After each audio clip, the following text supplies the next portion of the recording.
السلام علیکم ورحمۃ اللہ وبرکاتہ۔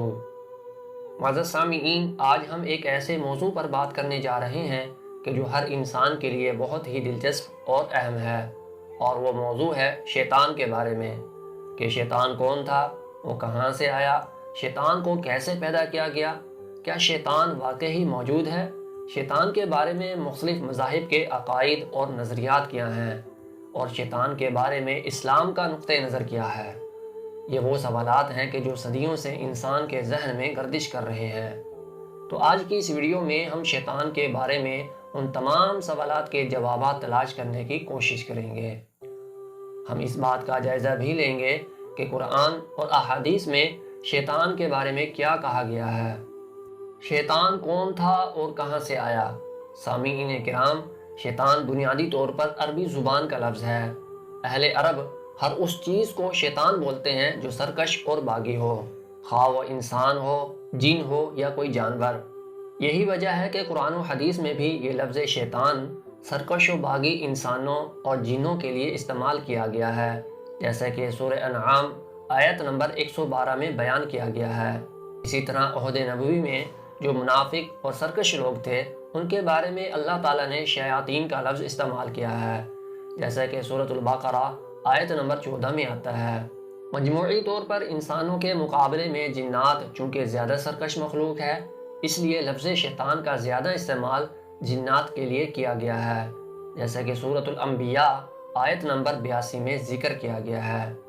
اللہ تعالیٰ کی مخلوق میں سب سے بڑا سرکش، نافرمان اور اللہ کا باغی چونکہ شیطان اکبر یعنی ابلیس ہے، اس لیے یہ لفظ سب سے زیادہ ابلیس کے لیے ہی استعمال ہوا ہے، اور عرف عام میں بھی اس سے مراد وہی ابلیس لیا جاتا ہے۔ شیطان کو کیسے پیدا کیا گیا؟ معزز سامعین، اس میں تو کوئی شک نہیں کہ ابلیس کی پیدائش حضرت آدم علیہ السلام سے پہلے ہوئی ہے، جیسے کہ سورۃ الحجر آیت نمبر 26 اور 27 میں اللہ تعالیٰ ارشاد فرماتے ہیں: وَلَقَدْ خَلَقْنَا الْإِنسَانَ مِنْ صَلْصَالٍ مِّنْ حَمَإٍ مَّسْنُونٍ وَالْجَانَّ خَلَقْنَاهُ مِن قَبْلُ مِن نَّارِ السَّمُومِ۔ یقیناً ہم نے انسان کو کالی اور سڑی ہوئی کھنکھناتی مٹی سے پیدا فرمایا ہے، اور اس سے پہلے جنات کو ہم نے لو والی آگ سے پیدا کیا۔ البتہ ابلیس کس دن اور کس وقت پیدا ہوا، اور فرشتے اس سے پہلے پیدا ہوئے یا وہ فرشتوں سے پہلے پیدا ہوا، ان سب سوالات کے جوابات سے کتاب و سنت خاموش ہیں۔ ابلیس کو اللہ تعالیٰ نے آگ سے پیدا کیا ہے، اسی لیے ابلیس اور اس کی اولاد جنات کو ناری مخلوق بھی کہا جاتا ہے۔ اس کے متعدد دلائل قرآن مجید میں موجود ہیں، مثلا سورہ اعراف آیت نمبر 11 اور 12، سورۃ الحجر آیت نمبر 27 وغیرہ۔ معزز سامعین، اب ہم بڑھتے ہیں اپنے اگلے اور بہت ہی اہم سوال کی طرف کہ کیا شیطان واقعی موجود ہے؟ سامعین اکرام، دنیا کے تمام مذاہب اور ادیان اور اقوام میں اس سوال کا جواب قدر مشترک یہ ہے کہ شیطان ایک وجود رکھنے والی مخلوق ہے، اگرچہ بعض فلاسفہ نے اسے بدی کی طاقت سے موسوم کرتے ہوئے ایک غیر وجودی چیز قرار دیا ہے، مگر اس کے باوجود وہ مجبور تھے کہ لوگوں کو بدی سے ڈرانے کے لیے اسے کسی خوفناک تمثیل کے ساتھ بیان کریں۔ یہی وجہ ہے کہ آج ہمیں تمام اقوام میں شیطان کے نام سے مختلف بت، دیوتا وغیرہ پڑھنے، سننے اور عجائب گھروں میں دیکھنے کو ملتے ہیں، اور قرآن و حدیث سے بھی شیطان کا وجود ثابت ہوتا ہے۔ سامعین کرام، شیطان کا وجود تھا یا نہیں، یہ ایک لمبی چوڑی بحث ہے جس میں ہم جانا نہیں چاہتے۔ بس یہ جان لیں کہ جب اللہ تعالیٰ نے شیطان ابلیس کو حضرت آدم علیہ السلام کے سامنے سجدہ کرنے کا حکم دیا، تو اگر شیطان کا وجود ہی نہیں تھا تو سجدہ کرنے کا حکم تو نعوذ باللہ ثم نعوذ باللہ بے معنی ہوا۔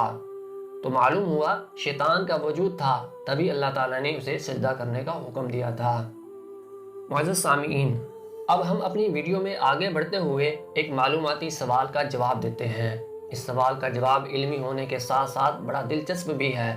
وہ سوال یہ ہے کہ شیطان کے بارے میں مختلف مذاہب کے عقائد اور نظریات کیا ہیں؟ سامعین کرام، مختلف مذاہب اور ثقافتوں میں شیطان کے بارے میں مختلف عقائد اور نظریات موجود ہیں۔ دنیا میں کوئی ایسا مذہب نہیں کہ جس کے اپنے شیطان نہ ہوں، جو دکھ، اذیت اور بربادی کی نمائندگی کرتے ہیں۔ مثلا مسیحیت، مسیحیت میں شیطان کو لوسیفر کے نام سے بھی جانا جاتا ہے۔ شیطان کو انسانیت کا دشمن سمجھا جاتا ہے۔ عیسائیوں کا خیال ہے کہ شیطان انسانوں کو گناہ اور برائی کی طرف مائل کرتا ہے اور انہیں خدا سے الگ کرنے کی کوشش کرتا ہے۔ بائبل میں شیطان اور اس کے شیطانی اعمال کا ذکر کئی جگہوں پر موجود ہے۔ یہودیت میں شیطان کو ساتان کے نام سے جانا جاتا ہے۔ تورات میں ساتان اور اس کے شیطانی اعمال کا ذکر بھی کئی جگہوں پر موجود ہے۔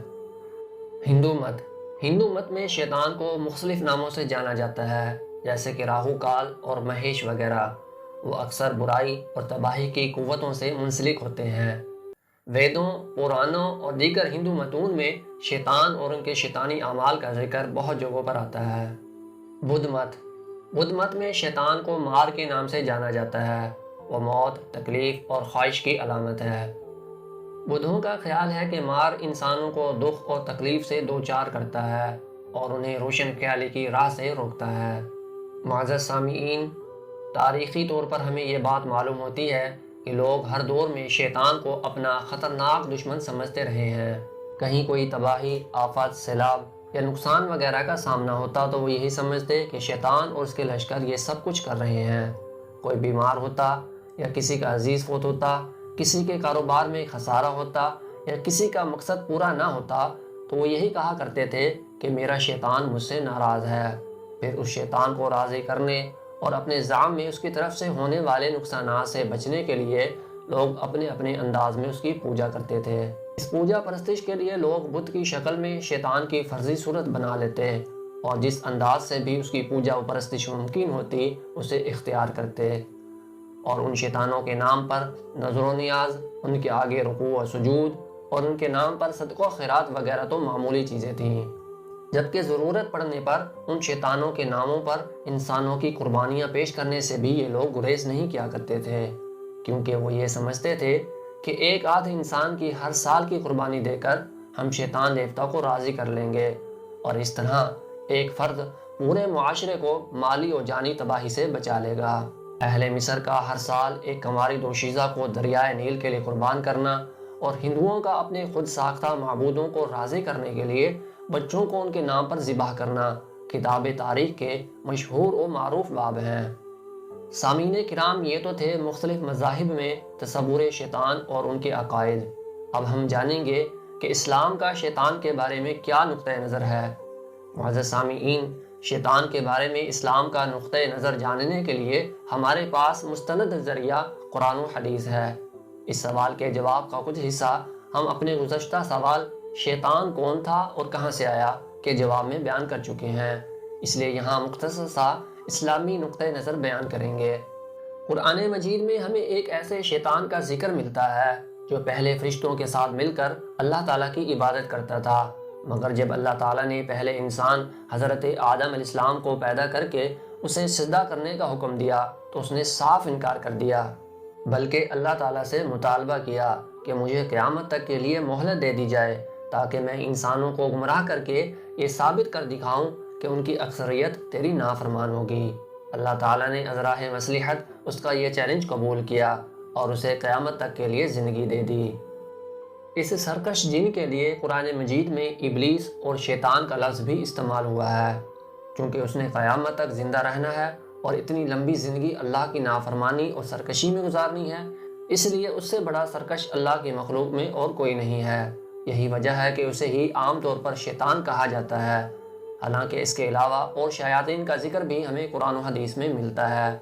مثلا سرکش جنات کو شیاطین کہا گیا ہے۔ اسی طرح احادیث کے مطابق ہر انسان کے ساتھ ایک شیطان انسان کو گمراہ کرنے اور برائی کی ترغیبات دلانے کے لیے اللہ تعالیٰ نے مقرر کر رکھا ہے۔ اس فرق کے پیش نظر ابلیس کو شیطان اکبر کہنا زیادہ موزوں اور مناسب ہے۔ تو معزز سامعین و ناظرین، ہم امید کرتے ہیں کہ آپ کو یہ ویڈیو معلوماتی لگی ہے اور پسند بھی آئی ہے۔ اگر آپ کو یہ ویڈیو پسند آئی ہے تو اس ویڈیو کو لائک کریں اور کمنٹ میں اپنی قیمتی رائے کا اظہار بھی ضرور فرمائیں، اور صدقہ جاریہ سمجھ کر اس ویڈیو کو شیئر کریں، اور اس طرح کی معلوماتی، اخلاقی، تربیتی اور اسلامی تاریخی واقعات کی ویڈیوز کے لیے ہمارے یوٹیوب چینل با مقصد کہانیاں ضرور سبسکرائب کریں اور بیل آئیکن کو ضرور آن کریں تاکہ ہر نئی آنے والی ویڈیو کا نوٹیفیکیشن بر وقت آپ کو مل سکے۔